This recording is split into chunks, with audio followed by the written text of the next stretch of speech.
of very distinguished scholars and artists who have come before me last 10 years and have been talking about their experiences. Sher Choudhury, I was just reading his entire profile of work, and it is phenomenal. And I think as we stand here on the 11th year, there must be so many memories. Many of you have even met him, I'm sure, and seen the kind of work I hope I can. I'm sure I'm just a fraction of the accomplishments which he has achieved in his span. Without much delay, I'm going to share. It's going to be more of a sharing because time is a limit, and I need to talk a lot about it.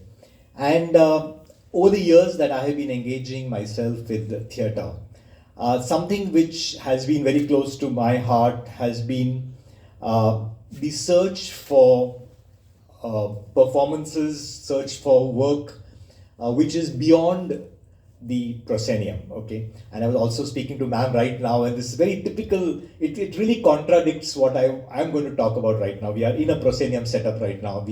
I'm standing over here, feeling larger than life with my audience there to listen to me. But I'm always waiting to see if this relationship can break and whether we can redefine it. That's one part of my work which I have been trying to do all these years. And secondly, if you really look at it traditionally, the proscenium was never ours. It was what I like to use the word, it's a colonial hangover, left behind by the colonial establishment over here. We started with temples, we started with courtyards, we started with open spaces.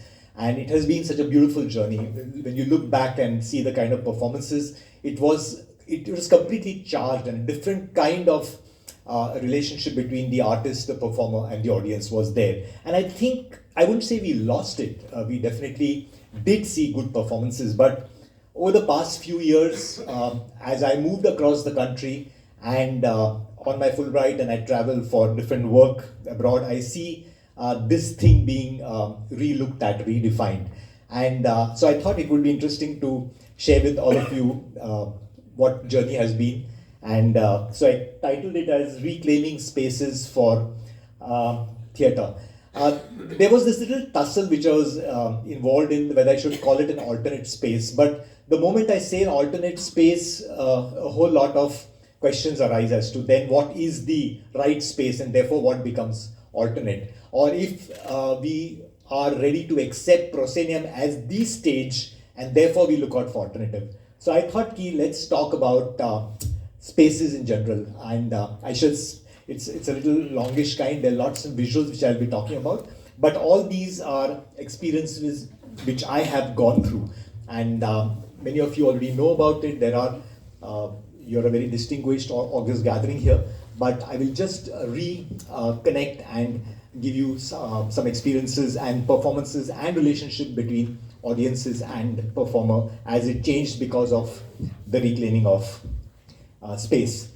Don't move fast here. So the first space which I always like to start my talk on is this particular space, which is called as Neenasam, which is Neelkanteshwar Natya Samstha, which is present in the heart of Karnataka.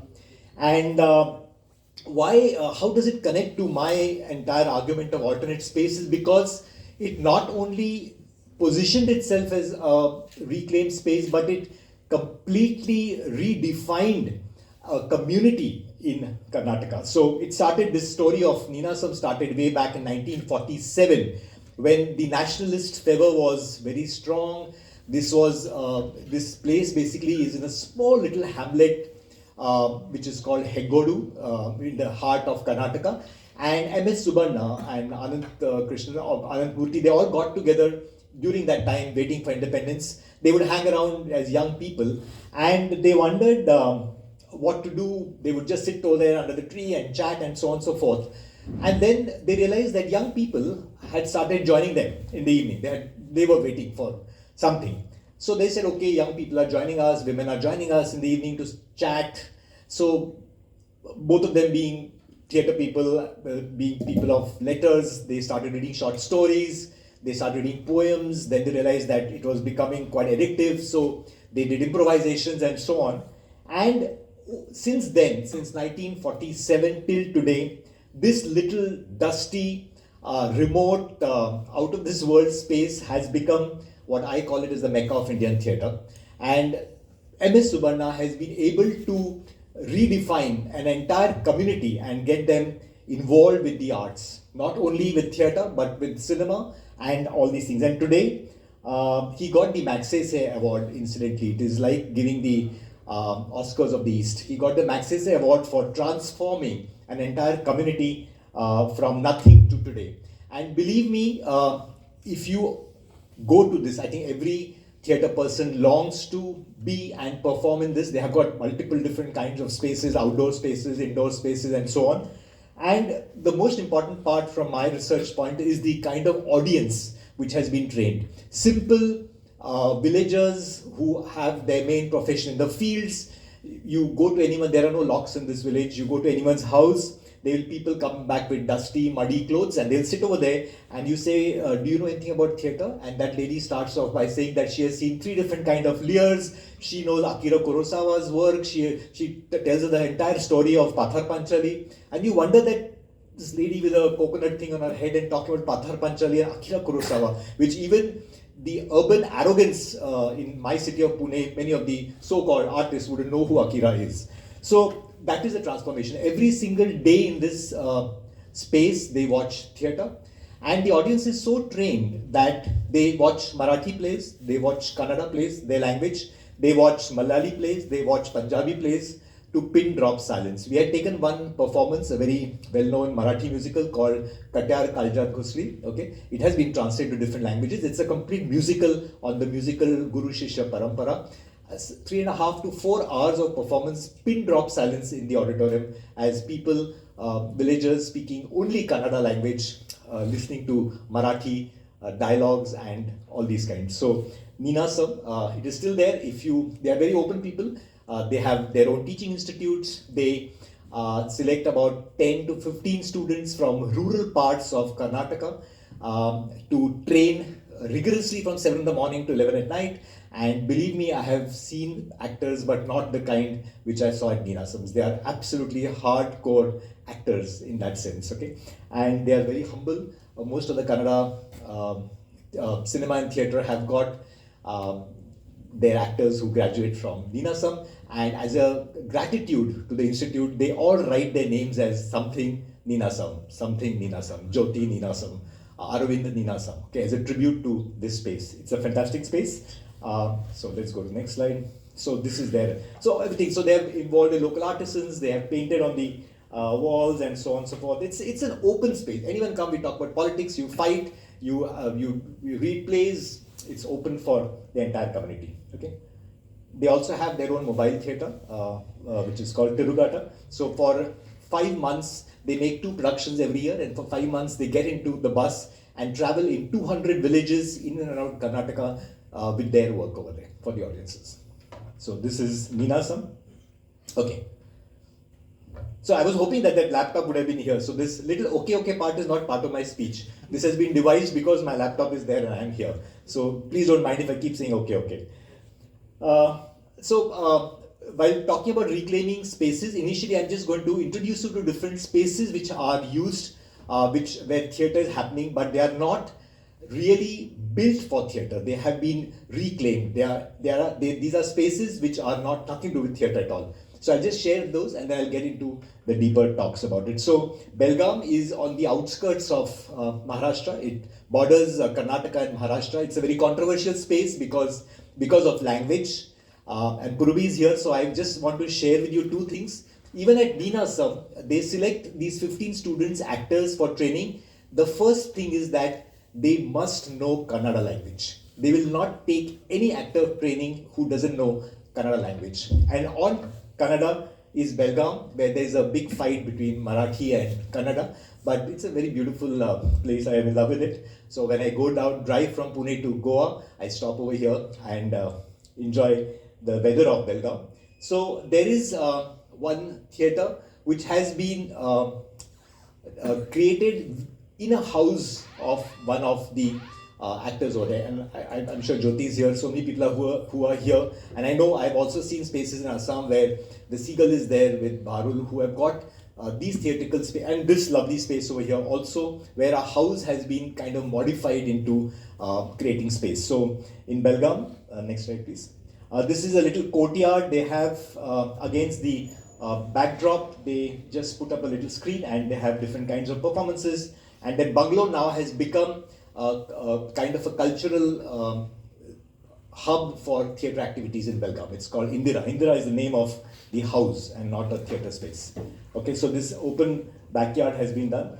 The hall has been modified into this kind, and it's very intimate. People can come. And again, like I was a little concerned about these levels, fixed levels over here. It is an open, flat room which can be elevated, it can be depressed, and performances can be held over there. Okay. Then, I don't know how much is being seen here, but a lot of experimentation is being done in Pune, especially in relationship with how the audiences and the performer, adjust. And so out of the little example I'm going to give you, yes please. This is a black box, a very important black box in Pune, named after one of the senior actors, singers, Josna Bhore of Marathi musical theatre. So this theatre is actually a black box, and this performance was devised over there where the audience would sit on both sides of the performing area, and the green room, the musicians were all sitting in the performance was happening in the center, and we could watch. So it creates a very different kind of dynamics. The same performance could have been done in a proscenium, but out here it was devised in this kind of a seating arrangement. Yes. Okay, and of course experimentation. I'm not talking about performance in today's thing. I'm just interested in this kind of space definitions. So yeah, next. Okay, so they're using multiple props and masks, and acting techniques have changed, but okay, next.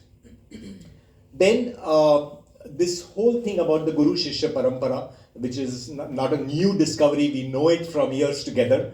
So a home in, again, the outskirts, very close to Pune city, there's a place called Bora, and there's an architect couple which have built their house in such a way that it will cater to a prospective theatre performance later. Okay, so this is the kind of house they've designed, which is actually open to the sky, but during summers they put some kind of a shed, or during rains, and the trees have not been cut, so it creates a natural ambience. This was a Devdasi dancer. This lady who is conducting the workshop is a Devdasi. So the Devdasi tradition of dance, I think we all know about it. These were young girls who were devoted to God, or who were sent by their families to support or look after gods. Of course, prostitution, all those elements came. So she is one of the very senior dancers from the Devdasi thing. So they were talking about it. But this was a house setup which had been modified for a performance space. Okay, so reclaiming this space where people stay, but now for demonstration for performance. Okay. Similarly, on the field next to their house, they have created this kind of a huge canopy where this empty space and multiple things can happen over here, right from performances to practice sessions and so on and so forth. And this architect couple has designed this kind. Of course, this photograph is looking very elongated. It's not so big, but it is more tall as a dome structure, and functions to marriages to a lot of things are being done. So that space not again meant for theatre, but out here used for performances. Okay. Next, please. Okay. This was of the previous slide, so let's move to the next one. Okay. Yeah. Move on. Okay, so this is my house. I have a duplex house, and the living room of my house, I have very close friends, who call me up about 15 days ago, and they say, oh, let's go for tea, let's go for this. And then I know that they have some performance coming up and they want my space. So my hall, which doesn't have any fixed seating arrangements, it has a small sit out and a balcony, and a kitchen, which is also part of that whole thing. And it's a duplex, so there's a staircase that goes to the living quarters in the ground floor. So I have given it out to close friends. So we have had sitar recitals, we had a dance performance. This was a performance of 3 actors in a very intense dialogue-based play called DNA. So just the 3 actors were there, and there are about 50 people can sit in the balcony, in the kitchen, and in the hall, and so on, and watch. So very, very intimate things can be done in this, and in a way, not really designed for it, but that staircase became a very important part of the play, because this lady who's a widow waiting for her husband who has gone to war, hoping that he would still be alive. She's in her own memories of that time. She has not moved on with time. She walks in from on top of the staircase and comes into the hall. She does that very often sometimes with the candle, sometimes. So this space not meant for theatre is being used now for theatrical performances. Next, please. Okay, then we have traditionally in Maharashtra we have the folk forms, which I'm sure Assam also has many traditional folk forms. One of them is kirtan. So even today in temples, stories from mythology, primarily from Mahabharata, are staged along with this. So kirtan is a form of, is a person who would normally tell stories, folklores, in recitation, in singing and dancing and movements and so on and so forth. So I saw this very traditional form very recently, just about 10 days back, in a temple. Okay, so there are people sitting there, and there would be different characters who would come in from, and temples are never closed. There are multiple entries and exits to temple spaces. So this is one such kind of depiction from Ramayana. Okay, so you can see these characters, we know all of them. Okay. Then in Pune city, we have one of the most revered festivals is the Ganpati festival, that is of the 10 days of festival with Lord Ganesha. Okay, and on the last day or during those 10 days, the streets of Pune, we have lot of, like you have Durga Puja here. Similarly, lot of these roads and crossroads and open grounds, they put up pandals over there. And recently, last couple of years, their regular theatre performances are being done over there. So this is one such very busy road in Pune city, but they have managed to put up this little stage there. And these are episodes largely very inspirational to ignite the nationalistic fervor in the public and so on. So just before the elections maybe, but some episodes from the warrior king Shivaji's life. So they put up that stage, and believe me, traffic stops, the buses stop, and for the bus, people will look at that episode. And once that episode is small little episodes of about 15 minutes, traffic jams, huge traffic jams. Then after this thing gets over, there are kilometers of traffic jam, but everyone will stop over there and watch. And just go to the next slide. So what they've done this year is very interesting.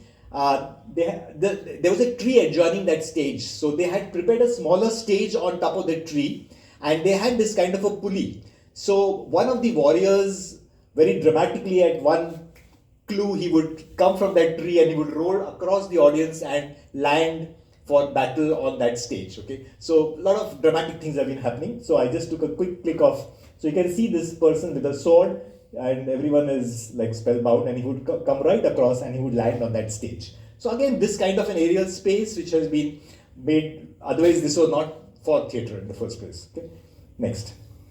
Yeah, these are some of my classes which I conduct with my students on theatre, where I've used classrooms for them to see performances or do improvisations, or assignments have been given to them where they can do their presentations, lecture demonstrations. So classrooms where you have performances, again reclaiming that space. Next, please. Okay, so this is one of our very budding actor from the Lalit Kala Kendra performing. He's doing one small little piece from the play Hijra, which got a lot of national acclaim. So a little episode from that, but for the students to know how the actor body changes and so on and so forth. Next, please. These are dancers, very well-known dancers from Sankhya Dance Academy. So sometimes movements and expressions and abhinaya from a dancer's point of view is what I introduced in class. So they came and did a lecture demonstration, again in classrooms. Okay. Then Bhavarth is a name of a library in Pune city, again my city, And that library space has been reclaimed for performances, small little performances where you are surrounded with books and cabinets and trophies and so on. And in the middle of that, the audience and everyone sits over there. And next, please. We watch performances, sit in performances. Another beautiful exploration of space. And about 40 to 50 people can sit in that library. And it's interesting because sometimes the cupboard comes in the middle and you have to peek from behind the cupboard. But that also makes it very dramatic over there, okay? So small little dance programs or play readings or such kind of things are done in this library over there. Very popular space again. And it's basically, it's very cheap. And anyway, we theatre people are always, looking out for someone to give us something free of cost, or there's no money. Perpetually we are without money. So these spaces are really a savior for all of us. Okay. Then, of course, in same thing, I've seen outdoor spaces where the performances like the Yakshagana are done. Even today, traditionally, these folk traditions, folk forms are done in fields and outside. Yeah, next. Okay, so you can see artists dressed up in the open fields, simple villagers, but very elaborately dressed up in their costumes and doing their performances. Next, please. Okay, then also talking about performances which create a space outside the four walls of a proscenium. And this is done as a device, of course. One beautiful experience I just had recently in a student production where there's this bus which is moving and there are multiple characters which come onto the bus. And everyone is traveling somewhere, not sure where and when they'll reach their destination, but they're all traveling that bus. And they're all actually, there's an accident on the road, so everyone looks outside. And it's so beautiful that a space which is not there is there. They actually transform us as an audience onto something, the outer world, the outer space over there. Brilliant. Of course, this is theatrical, I'm sure we have seen it and done, but I just thought, given a talking of spaces, doing this space which is not there but created by the devising of the performance. Okay. Another recent performance we saw of a Kathak dancer, Shama Bhate. She's a very well-known Kathak dancer and she's very renowned for her choreographies. And we have one institute in Pune which is called as Bhandarkar Oriental Research Institute. It is an institute which preserves all the different kinds of ancient languages. And for some reason or the other, it's been there for many, many years. But behind the institute, there was a jungle. And the jungle was largely of banyan trees. And I don't know who got this brilliant idea, but they have done something to that space which has now become very dramatic. So let's watch. Just go back. So I saw this choreography recently. It was a tribute to the life of Padma Shri Salumarada Thimmakka. You know her. She's the environmentalist, okay, who planted trees and made a barren land into a jungle, okay, for which she got the Padma Shri. So in her memory and her life, this Kathak performance was created, but keeping the backdrop as the banyan trees. So you had dancers doing choreography in the front, and then between the banyan trees and the prop roots, the dancers would keep on moving here and there. So how nature and this kind of a reality came together. A very beautiful performance. Yeah. So this is a natural props and natural roots, and choreographies were created along these spaces. Yes, please. Okay. So yeah. So beautiful. It looked very lovely. Then in Sri Lanka, we've been visiting Sri Lanka for a couple of years. I've been involved with Sri Lanka post their 20 years of war and trying to see how theatre has been revived. So 2 years back, we saw Mrinal is here. We saw these performances, which was creating or reclaiming an aerial space completely. Of course, we know traditions of aerial theatre being used over here or circus being used, but these performances were done by young Sri Lankan artists. I'll show you some images. Yeah, please move on. Okay, so in the middle of a proscenium auditorium, his performing space was there. He had hung a tire, and the entire 20-25 minutes of his work was in that. So the theme was very interesting, is this young Sri Lankan boy who is trapped in uncertainty.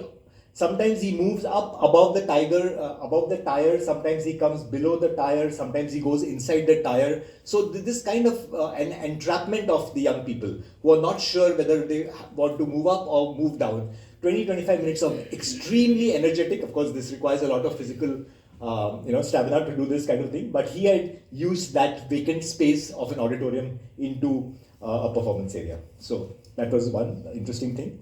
Okay, yeah, next. This performance, I think you people, I don't know how many of you people, but this performance had come to Assam.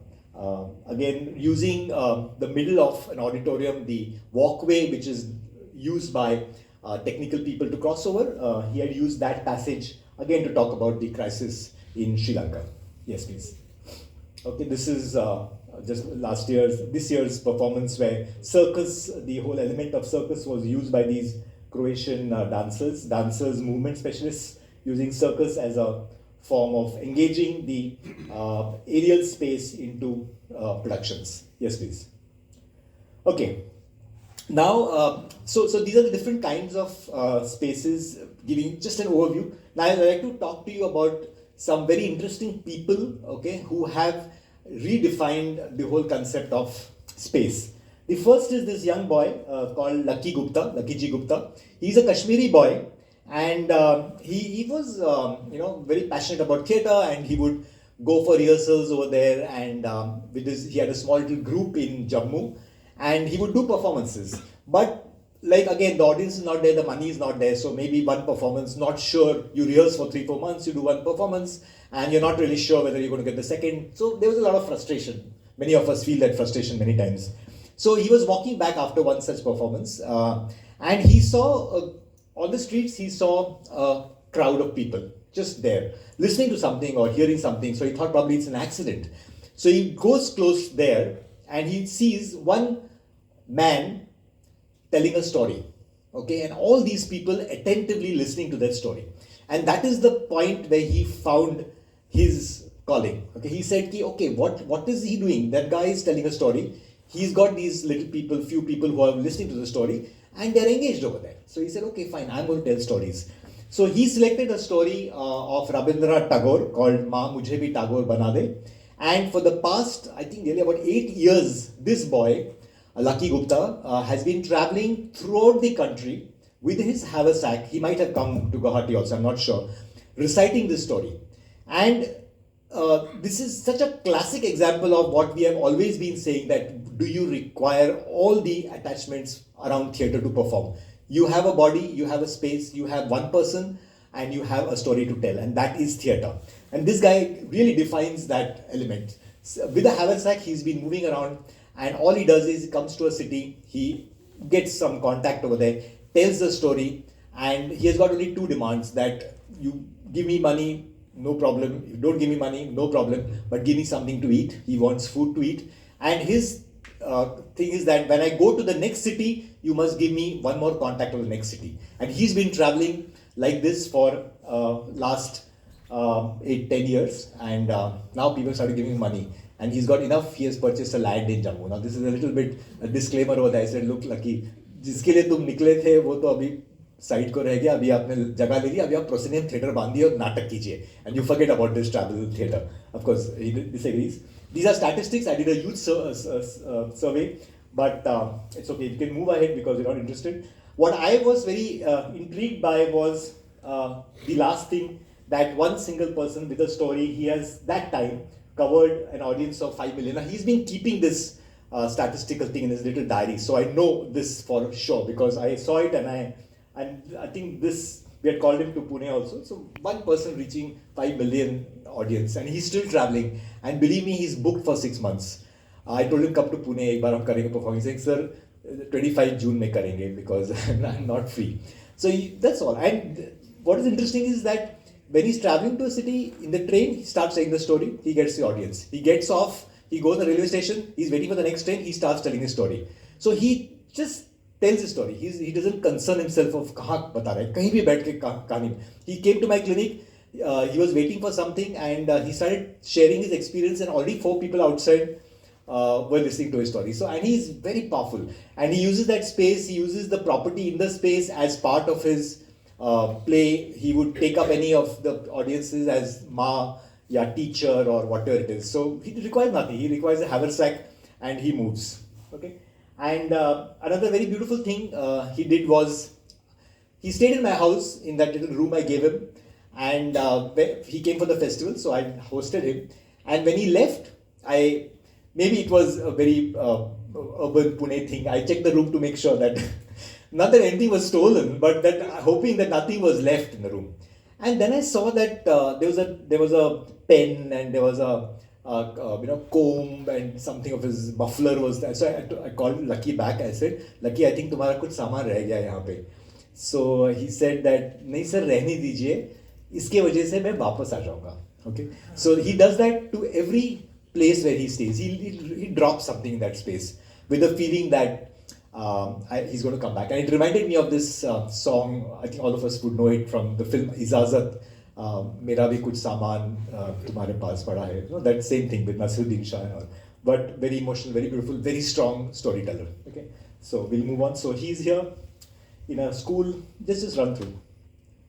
Next slide, please. He's here on the streets. Suddenly you have a lot of people around him telling the story. Next, please. In the train, he sits over there, tells the story. People will start listening to him. Okay.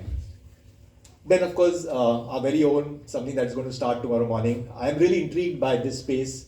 I'm sure all of you at some point of your, they're celebrating their Silver Jubilee now, is under the Sal tree. So I'm fascinated, apart from the fact that Shukra used theatre as a tool for reforming an entire community, and for what they are today, I think we all got to be grateful to him. But there were interesting things that happened, which I would like to talk to you about. We'll quickly see the images and share those 2-3 things with you. Okay, so we know this is the way they would set it up. It must have already been set. No, the previous thing. No. Go back. So this is the Macbeth Jungle Theatre, okay, under the thing. Then the next one is another intimate space. The next slide, please. Okay, this is another intimate space. And the third is, this is the audience. So 1,000 people over there. 2 years back when I had come there, he had, after the performance, it was I think a Tamil or a Malayali performance, and he had said that, okay Ajay, now after this performance, please hold a discussion. And so I came on stage, the group came on stage, and again this, I've been doing post-production discussions a lot, and the mic is not new to me. So the first thing I asked him is that, Shukra, where's the mic, So he said, nahi hamare paas. I said, look, 1,000 people there, how are they going to, I'll be dead in 20 minutes. I'm not a trained theatre actor, so my voice is not going to, it'll crack and it'll break down somewhere. He said, no, you just talk. And I made my friend stand in the back, and I said, just make sure that what I'm speaking with this group, they'll be able to hear, and my voice. So for the next 40 minutes, I think we were just talking about that performance, and everyone was engaged and watching and stuff like that. And then I asked him, I said that, how is it possible? I said, because without increasing the pitch or any part of the thing. So he gave me a very interesting thing. He said that the Sal jungle rebounces your voice. It works like a natural monitor. So out here we don't use any mics, one. And secondly, that there is no recorded music used. So I asked him why. So he says, the trees feel bad. And then I said, nahi yaar, urban person like me will not be able to connect so emotionally to nature in that way. So but I knew what it meant to them when they said that that kind of sound will disturb the trees. So we'll be there for the next 2 days. Thank you. Okay, then very quickly talking about this very interesting theatre space, again in the middle of the jungle. So between the state of Maharashtra where I come from and Madhya Pradesh, there is a belt over there which is largely infested by tigers and the Naxalite movement. Okay, so we have the Naxalite movement in that, and in the middle of this, for the last 35 years, theatre is being done, which is called as the word, break it up a little bit, it's called Jhadi Patti. I have given this name. So Jhadi is a bush, you can say, and Patti is a piece of land. So a theatre taking place in a piece of land in the middle of the jungle. And this is something that happens from the post-Diwali, that is when the harvesting is done, when the farmer has got a bit of money to enjoy himself, and October, November, December, Jan and March, 5 months, this theatre happens over there. And I was there for about a month doing a research on this particular thing. P. Sainath, the developmental journalist, he did a survey of these 5 months of the theatre that happens in this jungle, and he found out, it's recorded, you can check it in case I make a mistake, the income of this 5 month of jungle theatre in the middle of nowhere is 25 crore rupees. Okay, and every single actor gets a night. In theatre we use word night, up from 5,000 rupees. And out here we are struggling in sir, 500 ka, 750 kar do, 750 ka, 1000 kar do, and everyone gets. So they say, we know it for sure that anyone in Mumbai who has got a dry season, actors, well-known actors, they come and perform over here and make about a few lakh of rupees and go back and then again work in big spaces like Bombay. Okay, so fantastic. It's crude theatre, and there are multiple theatres that happen over 5 months. So when a group comes to a theatre, to a village, the women donate their saris. They build up a big tent over there, okay, for the people to sit, and they erect the stage. And it's fantastic. The whole community over there comes together to celebrate that kind of theatre. And I've seen, when I was there, I saw 2 such tents in a span of about 200 meters, and there were 10,000 people in each tent. Okay, and I stood at the back of that tent. The stage was far away, and there was one single dangling mic there, and I could hear the voice comfortably at the back. Okay, so just imagine 20,000 people watching performances. Oh, it's so exciting for any theatre person. But they were there in the middle of nowhere, jungle completely. And so Jhadipatti Rangbhumi, the topics are very local: divorce and mother-in-law, father-in-law fighting, this, that, blah, blah, blah, all that typical things that will happen in their community, their life, their people, issues, and so on and so forth. The audience out here is so trained to watch performances that one incident where this girl comes running to the performance happening over there. Girl comes running to her boyfriend's house, and she calls him, come out, quickly, come out. She's very desperate, and she's shouting and screaming, and this guy comes off with a towel, and he says, what are you making so much noise? I'm having my bath and you're making me run out. She said, no, it's very, very urgent. You have to do it. You have to tell them. So this is the conversation happening between that boy and that girl. And so she said, no, you must tell. He says, what? Tell whom? What? No. These boys have come and my family wants me to get married to that some boy I don't know. But you have to come there and say. And this argument between them goes on for about 5 minutes. And she says, you have to just tell them. He says, tell what? And then finally, after 5 minutes of this, you tell you what? This man from the audience gets up and tells that boy, tell her I love you, and the whole 10,000 people just exploded over there, And so this kind of very different engagement of the audience I saw in that. So that is, and of course we won't go into details, but so many years and phenomenal amount of theatre, jungle theatre. You can Google it, details are there on YouTube. So this is the whole lot of people sitting over there, performance happening. Okay, move on. And you have local artisans who would do the paintings of the backdrops and everything. This was that scene where that I love you scene came. So I quickly clicked it because I was absolutely thrilled with that.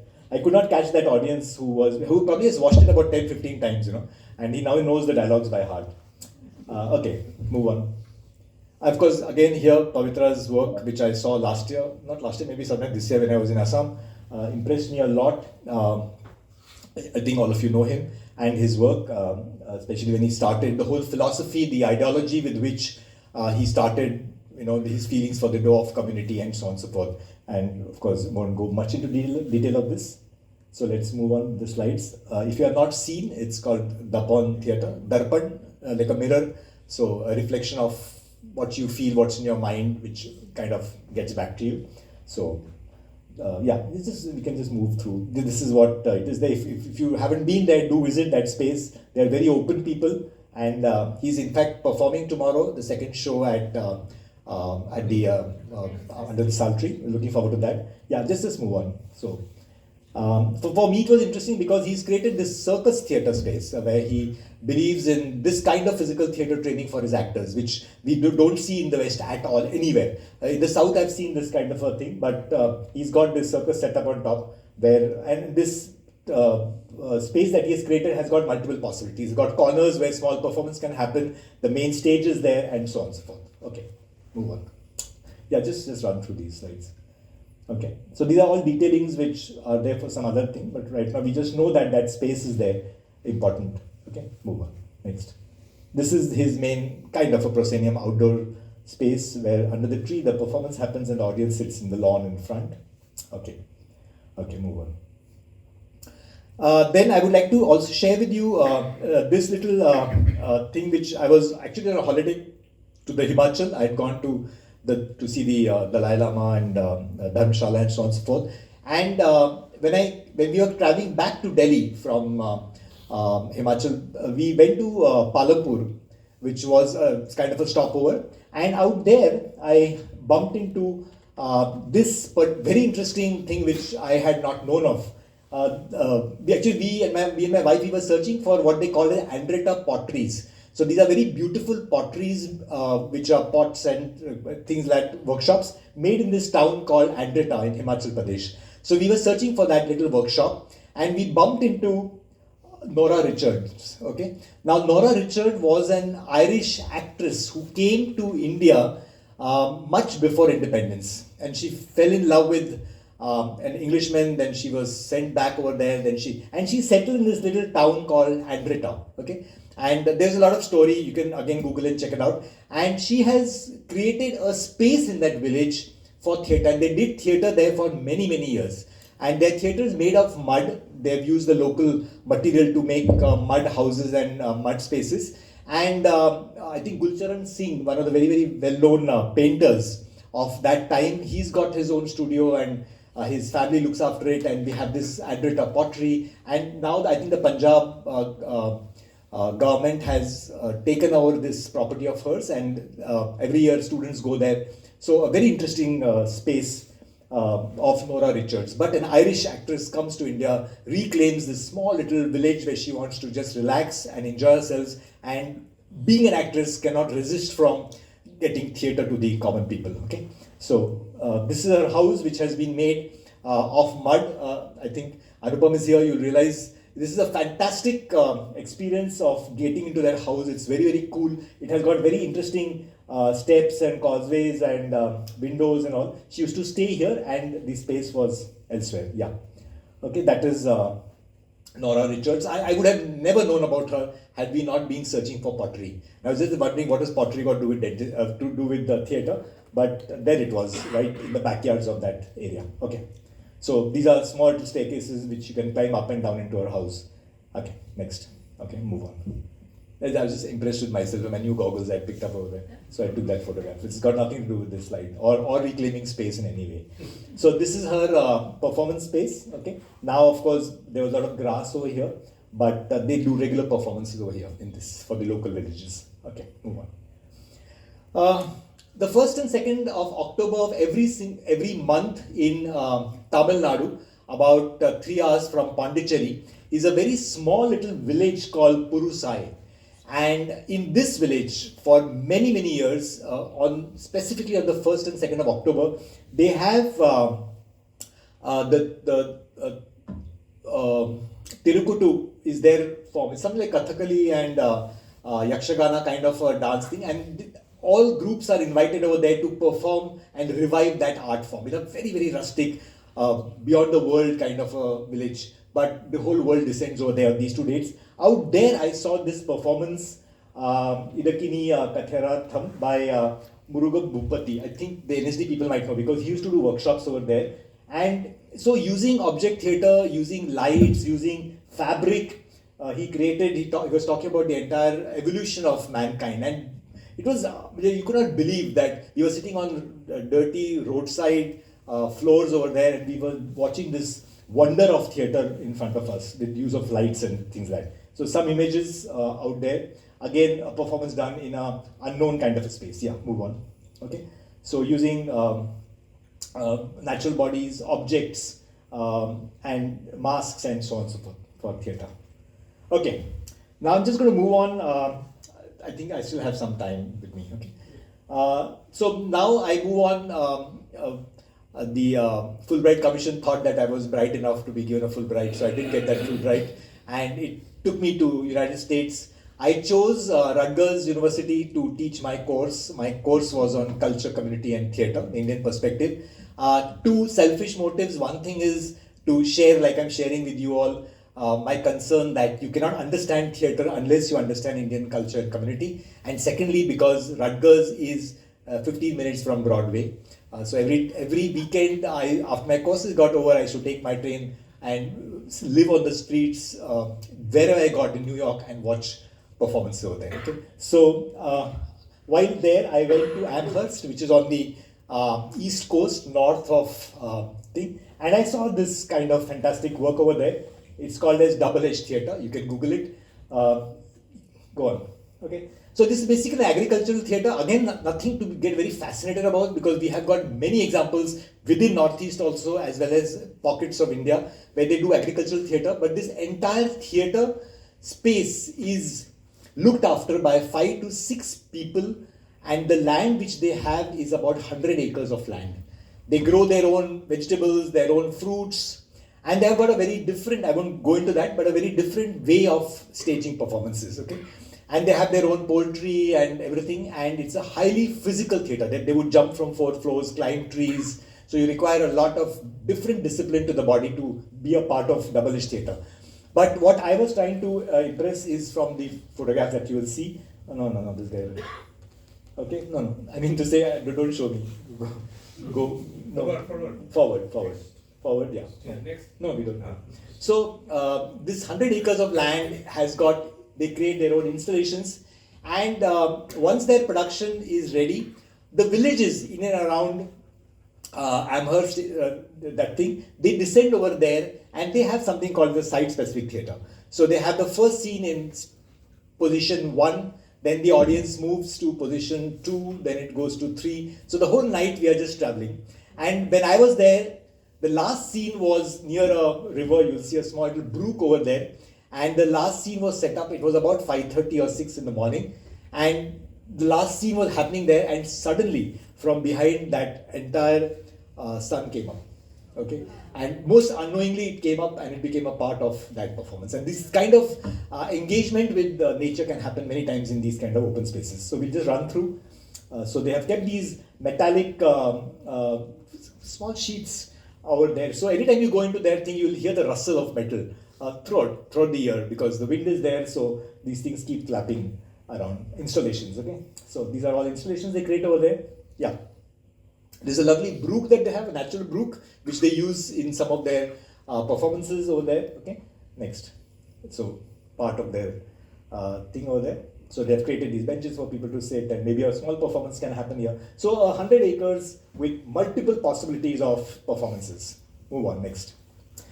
Now this was interesting because this otherwise was where they would keep their poultry and pigs and pigsty and so on and so forth over there. And once they finished eating all of this, they had this empty space. They didn't know what to do with it. They converted that into theatre.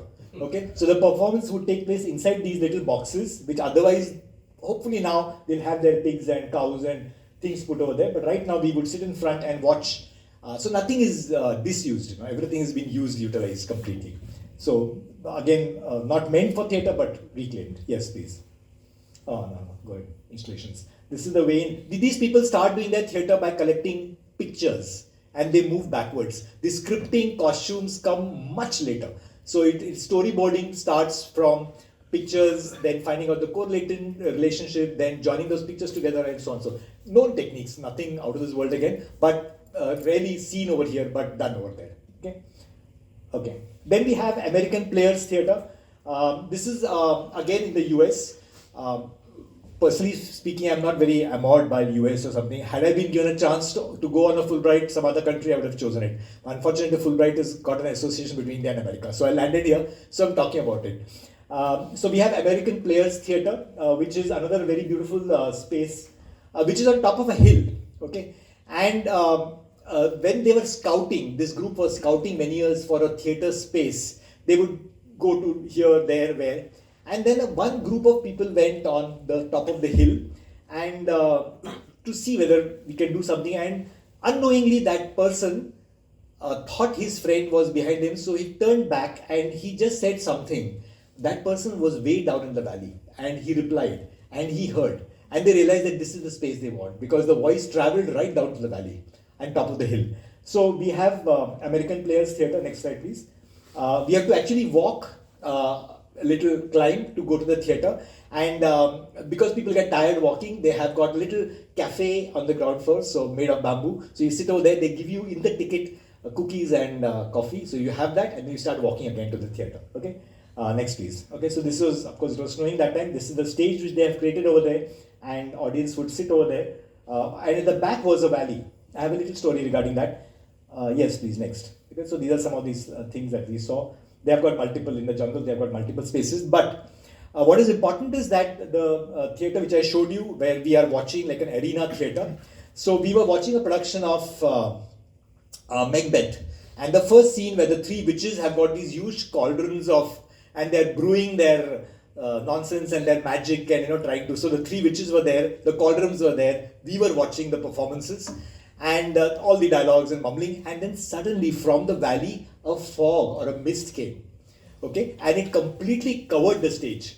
So when I was watching, I felt as though the witches were in suspension somewhere. It added a dramatic effect to it. So these kind of things, again, like the sun rising and these mist coming up, can happen. It happened when I was there, and they have one system that after every performance gets over, they switch off all the lights, and then every person in the audience is supposed to look skywards, because by then the sky is completely star-studded, okay, and just say ah. Everyone has to say ah. There's one single ah that comes, and then the lights come on, and so the theatre ends and a theatre starts again, okay. So we did that, completely star-studded, fully star-studded sky. You look up, just say ah, and then the lights come and the theatre ends. So that's the way they finish their performances, okay.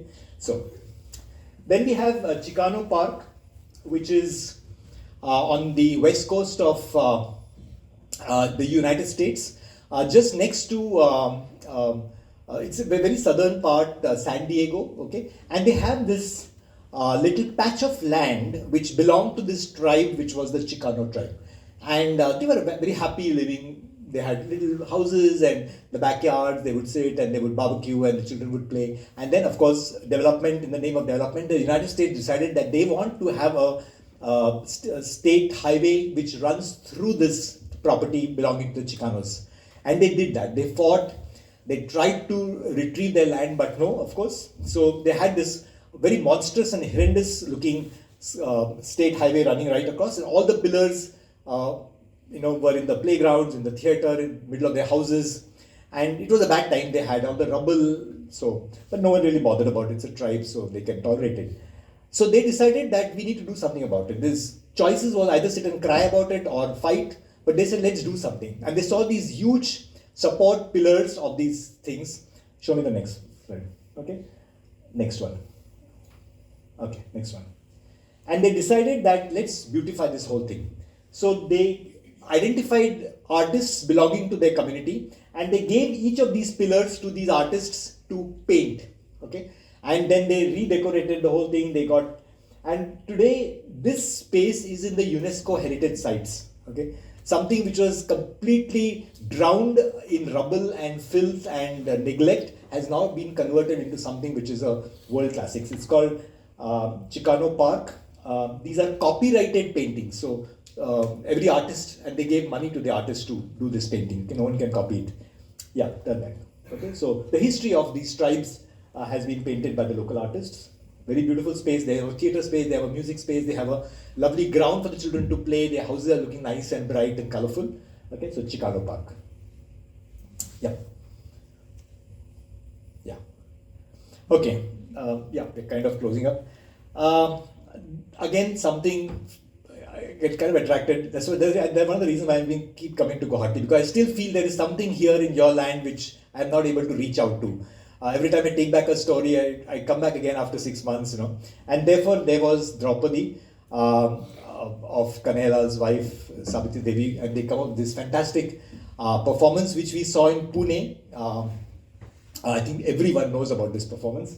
I was looking at that inner space. This was something which I felt as I watched that performance. The intensity, her protest, but it was not something which was a physical protest. Physical protest was something we read, we saw, it was talked about. There was a tremendous amount of exploration of an inner space and inner anger within that particular character. And that's, I think, how they came up. So when I was thinking of space, I thought about what about the inner space of an actor? What happens to that? And how does he make theatre in that inner space? So I saw it in this performance of Draupadi.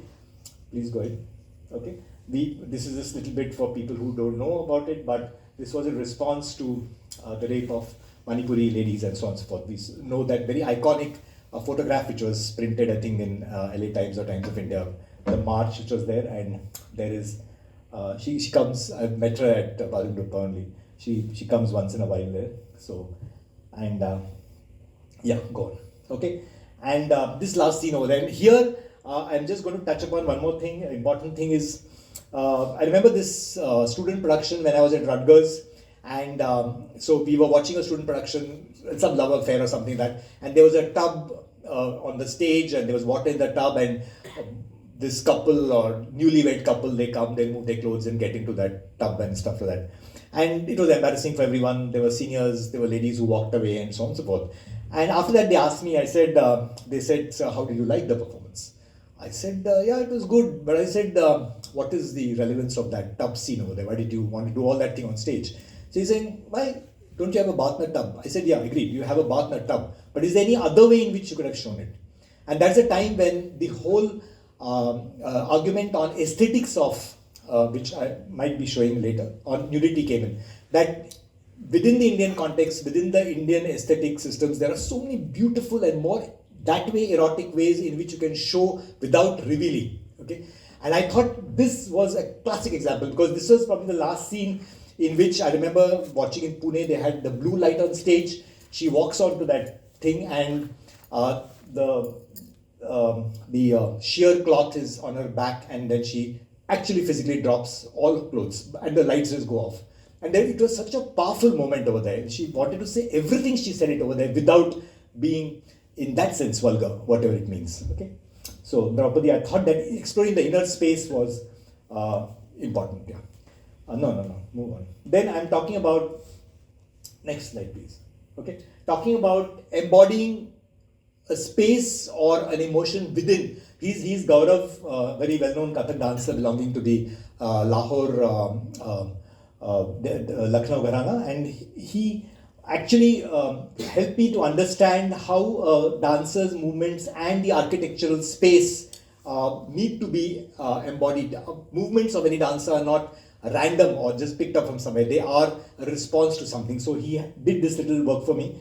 Sure, next one. So he was talking about the, I don't know, probably the Jama Masjid or something, but the arcs, the curves over there, and his body curves, and how he was exploring his inner space in response to an architectural thing over there. Okay, next one please.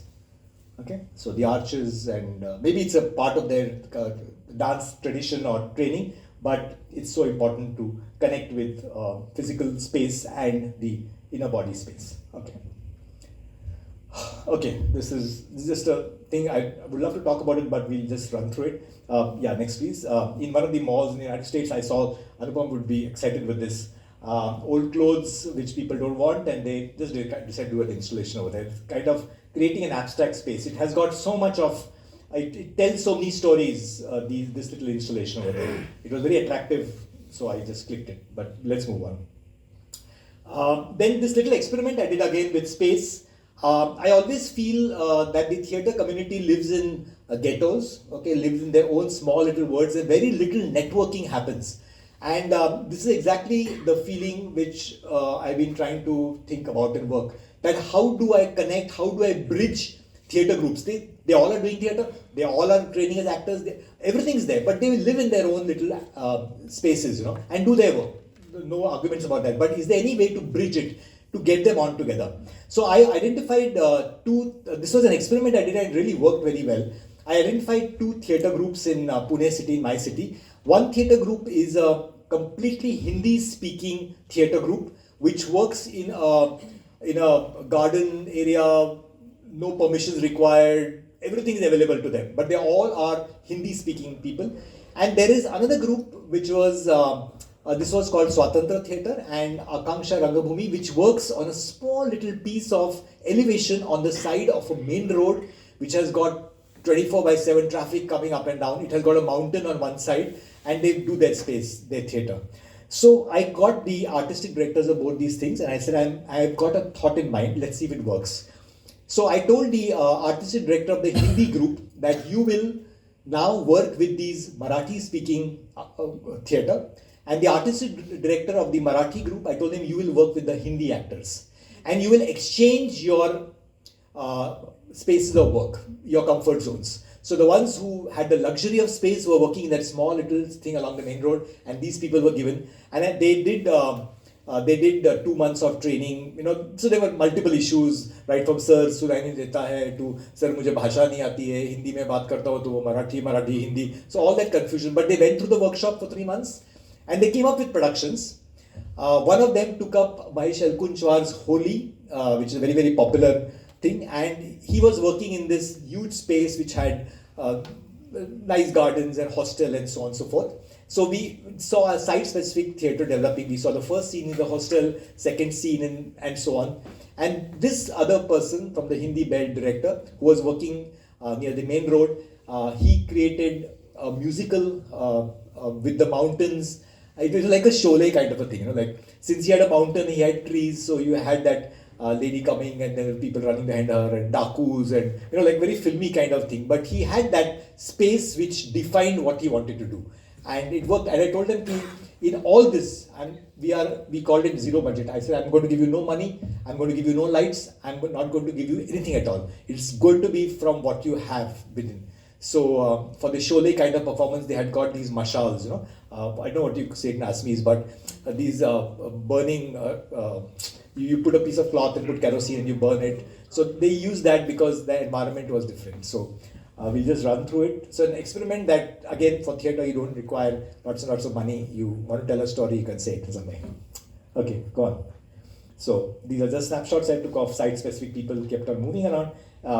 People who have read Holi would realize these movements next to these. Okay, this is the hostel room where the boy from a small village comes. He's getting ragged in an urban setup, and then a very notorious group of boys are there, gundas in a way. It's a story, and at the end of it, he's so frustrated that he commits suicide. That is the story of this particular play. Very powerful, used as a actor training for many of the performing arts departments. Yeah, move on. So they use the chairs and so on and so forth. Yeah.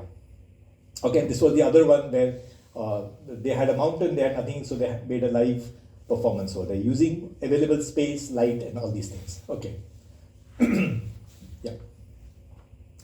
Okay, quickly, in my theatre, the last segment, what is there in my city of the different spaces that are there in Pune city. Please move on. Okay, so we have got a beautiful black box. Sorry, this is Sudarshan Rangmanch. Actually a marriage hall which belonged to an artist couple who decided to donate it for theatre. So this is the space in which the experimental theatre started in Pune city. They stay on the floor, on the second floor, but there's an art gallery, there is a performance space, very intimate. Ma'am, it's something like this kind of a space, again with no levels. You can remove it and have a dance performance, have a workshop and a rehearsal space upstairs. So Sudarshan Rangmanch, very, very popular theatre space. Move on quickly. Okay, so these are some things. This is the kind of intimate space they have, and these are levels which I was just thinking that if these levels are removed, all these levels can be removed, and it becomes a flat thing. And then when you want, you can re-put those blocks to create elevations. Yeah. Okay, move on. So these are just snapshots of that space, an intimate space. Okay, go on. Next, please.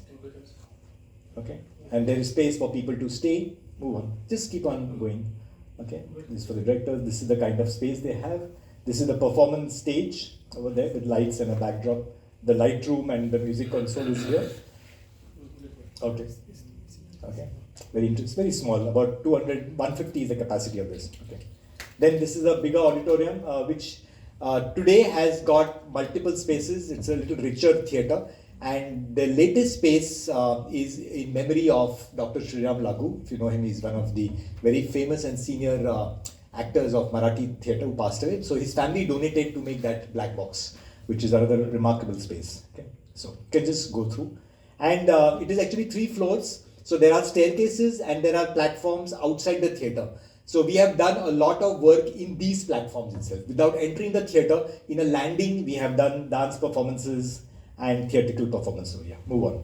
Okay, this is how the stage looks. It's a proscenium stage. The veranda or the parking space has been used for performance. Move on. Okay, this is a little place where they keep properties. Nasiruddin Shah also came and performed in this. So we just put black thing on the side, cloth, and then make this into a performance space. Okay, move on. Move on. Yeah. So all these spaces are used. Nothing is wasted over there. Okay, move on. Next, please. Next. These are from different angles I've taken photographs. Okay. These are another space they have on the top, which has about 25 people. So small little talks can be held in that space. Okay. Then the black box we have in Pune, which was actually a Rescon factory which shut down, and this couple, Pradeep Vaidya, reclaimed that space, and it is one of the most, it's the hottest black box right now I think Maharashtra has got. There are 4 or 5 such black boxes. Black box is not an Indian concept. It started way back in 1970 in the United States, where it's just literally a black box which can be modified the way the artistic group wants, for relationship with the audience, with performance, height, level, length, breadth, whatever. It's just an empty box. So this was the factory, which now is a very, very popular. So this is set being put up for some filming in that thing. Okay, move on. This is what it looks like in an empty space. Completely, okay. He's put lights and he's got the green rooms and everything in place, but possibilities of doing it, little green room at the back. Then this is the Swatantra Theatre I was speaking to you about, the Hindi space where we did that zero budget theatre. Yes, please. See, they have so much land and so much place to breathe, to do theatre. Okay. And no noise, Jyoti. There was no noise here at all. So it's a, and we have the University of Pune, which has got its own Greek kind of theatre, again a luxurious space designed by Satish Arikar has given a lot of backing to this space. So these are very traditional spaces which we have. Okay. And this is just next to that department, there is this staircase which goes through a jungle. And these banyan trees have, kind of interlocked with each other, the prop roots. And this is a very popular spot for cinema filming, because it looks so beautiful, canopied over there. So a lot of cinema filming takes place in that jungle. So, yeah.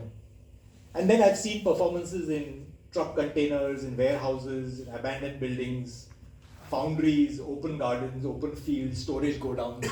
So possibilities are there. You just need to have the look. You need to have, you don't need to have any money. The moment you have money, we look at bigger theatres. If you don't have money and you're really struggling to do your performance, then you start looking for these spaces. And some of the best performances I have seen in theatre are in these spaces otherwise. Okay. Yes, thank you.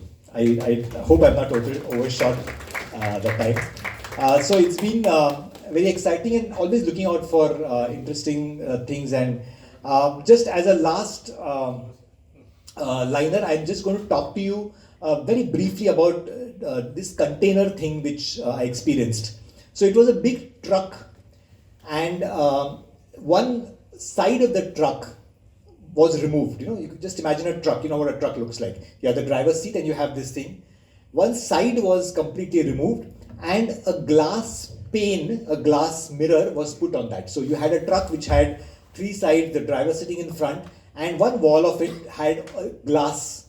And inside, 2 levels, benches were put facing that glass pane. Okay, so we were sitting exactly perpendicular to the driver. Driver was driving the vehicle like this, and this person was actually a milkman who had to deliver milk packets to that village. It would take about 1 hour to go through that village.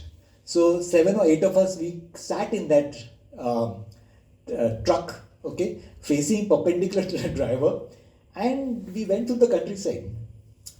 And we could see everything. We could see the cows, we could see the fields, we could see the houses. That was performance. So, I mean, there is tremendous possibilities. And how you look at it, like I always say that life is a performance, And it's the only thing is life is reality, it is real, and theatre is false and make believe. But otherwise, we are living theatre, and it would be so interesting to see how different spaces are explored. So, wanted to share these experiences. I've gone through each and every one of them. They're not downloaded from the internet. Photographs, all I have taken. So, I've lived this, and thank you for giving me the opportunity to relive this entire journey of my engagement with theatre. Thank you so much. No, it's all right. Okay. What about the clipping? Like, Yes, very quickly. yeah, clipping. Okay. Sorry, sometimes I get very carried away. Pleased with myself. So I'm just going to show you a very, very brief promo of another interesting exercise which is being done here. People who have been in theatre here, or who have been learning theatre would know it. This is talking about Budhan theatre. So on the outskirts of Ahmedabad, when you come in flying, you'll see a small patch which is literally on the outskirts adjoining the airport. There's a piece of land over there which has been the house for the Chhara community. Now, Chharas are basically DNTs, de-notified tribes, and they have been living in this entire patch of land, and they have a theatre of their own called Budhan Theatre. Now, this Budhan person was one of them, was a DNT who sold toys in a very, very impoverished part called Purulia. Even today, Purulia is not very rich. So he was sitting on the roadside and he was selling toys, and the police picked him up, put him in jail, and where he was killed. Okay, killed, died, whatever. And everyone felt bad about it. He was just a simple toy seller. Mahashweta Devi, you know who Mahashweta Devi is, and Ganesh Devi, two people, educationists, activists, they fought the case of Budhan, saying that he was wrongly detained and killed in custody. And that was the only time that the Supreme Court had a verdict in favor of a DNT. So Budhan, the name Budhan came up, and then they decided that we need to talk about our plight, our problems, our difficulties, and so on. And no, just a minute. And Budhan Theatre started, and Dakshin Chhara, who's a good friend of ours, a good friend of Shukra for that matter, all of us, we are close friends, he started working with his people in the community, whose main profession, one was bootlegging, they make their own daru, okay, and secondly, they are pickpocketers.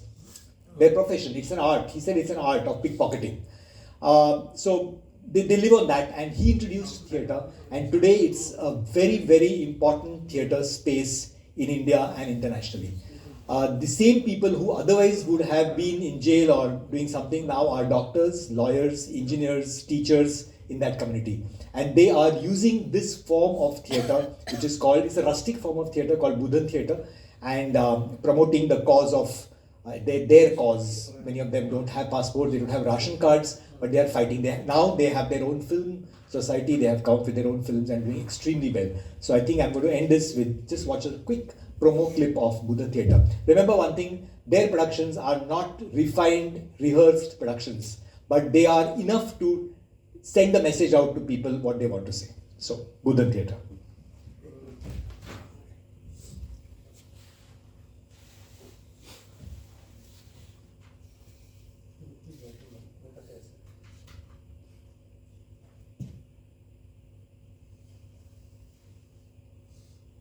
Technical glitch. Okay.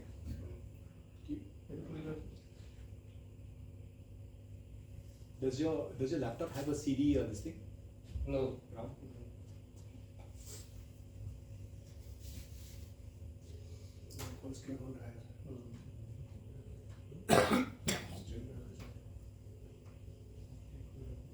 তোমার VLC তো খোল খাই আছে click করেছো তোমার VLC তো খোল খাই আছে তোলো আছে একটু আহার আগে স্প্রেড এই আছে এক্সটেন্ড করে সেটিং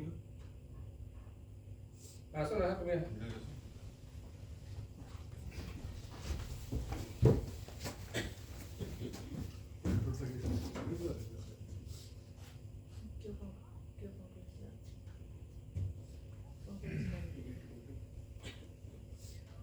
ফোন করেছিলাম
सारा नगर में दारू भी पीते हैं, सारा नगर के लोग दारू निकालते हैं, बेचते हैं, सारा नगर के लोग चोरी करते हैं। लेकिन ये सब करने के पीछे उनकी अपनी अपनी मजबूरियाँ हैं और ये अभी से नहीं, बहुत टाइम पहले से चालू है। किसको अपना लेता है तू? किसको अपना लेता है? सब किसी को नहीं। अब तक क्यों नहीं पहुंचा? बोल, पुलिस के सामने तो मांगा रहेगा। साहब इतने साहब 98 પહેલા ખરેખર આપણા લોકોને બોર્ન ક્રિમિનલ જ માનતા હતા. છારા એટલે ખરાબ, છારા એટલે ચોરી, છારા એટલે દારૂ. છારા નગરમાં થિયેટર આવવાને કારણે લોકો અમને અલગ નજરેથી જોવા લાગ્યા.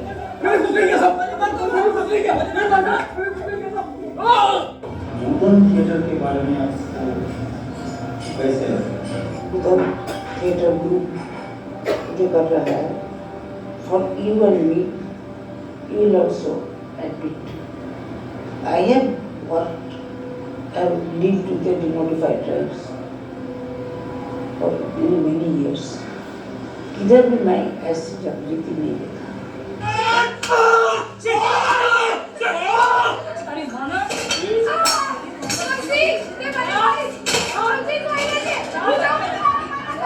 अरे 4-5 દિવસ માટે ભૂખ્યા હો ત્યારે તમને ખબર પડે કે આ પેટની આક્ષણ માણસને શું શું કરાવી દે. બધું જ કરાવી દે બોસ, બધું જ. हमारे हाथ लांबा करवा लगा आया। आप भूख ने भी कमे न क्यों भी करी? तो उतार आते बोली से हमने उतार आते। This time makes us act right, and Daksha and all, they listen to the all of the time. इन लोग के पास एजुकेशन है, एक्सपोजर ज़्यादा है. This city dual DNTs they are. So what they can do, others cannot.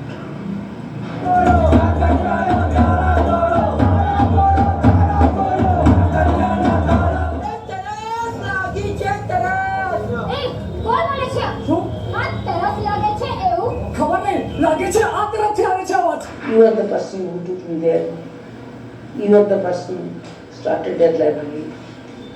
You are the person who is still supporting the Udara theatre. ये हमारी एक छारानगर library है जिनमें बहुत सारी किताबें हैं, इंग्लिश की हैं, हिंदी की हैं, गुजराती की है और सभी की सभी लिटरेचर और नाटक ड्रामा उन पर बहुत सारी किताबें हैं और बहुत सारी एक्टिविटीज़ भी हम लोग करते हैं और बच्चों को थिएटर सिखाते हैं। जिन्होंने उग्र तलवारों के गीत गाए हैं, उनके शब्द लहू के होते हैं, लहू लोहे का होता है। जो मौत के किनारे जीते हैं, उनकी मौत से जिंदगी का सफर शुरू हो रहा है।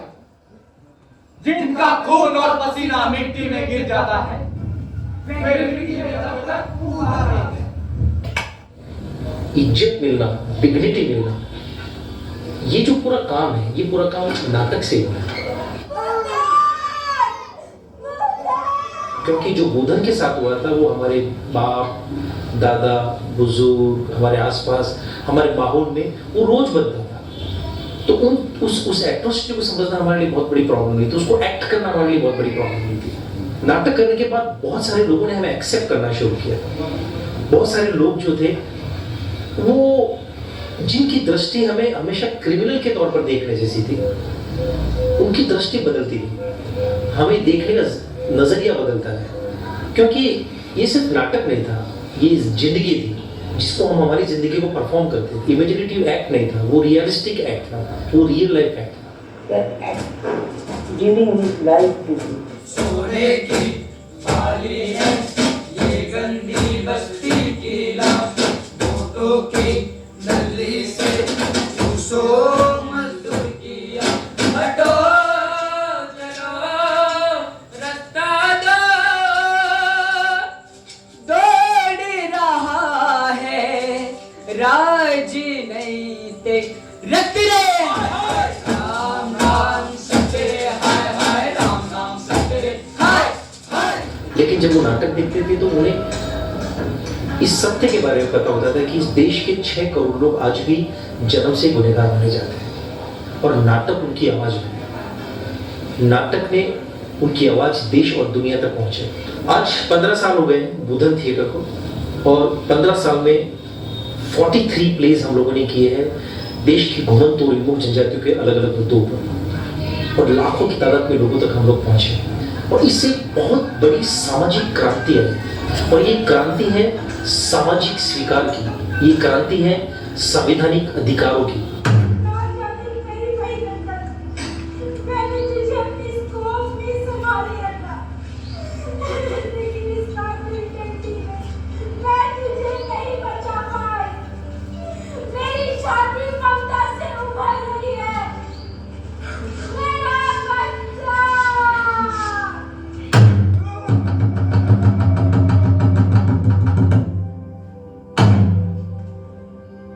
हिंदुस्तान का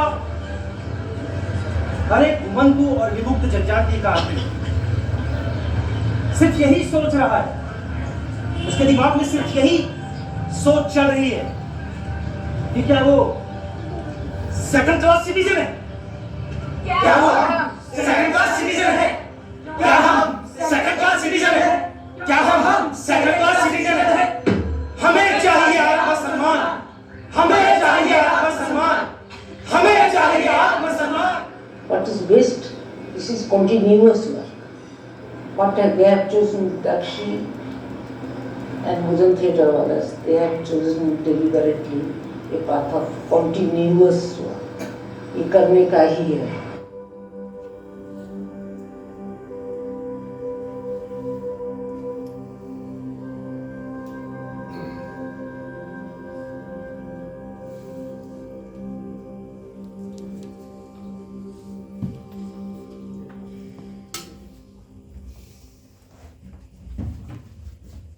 Most of their performances or what they want to and what they're working for is anti-establishment.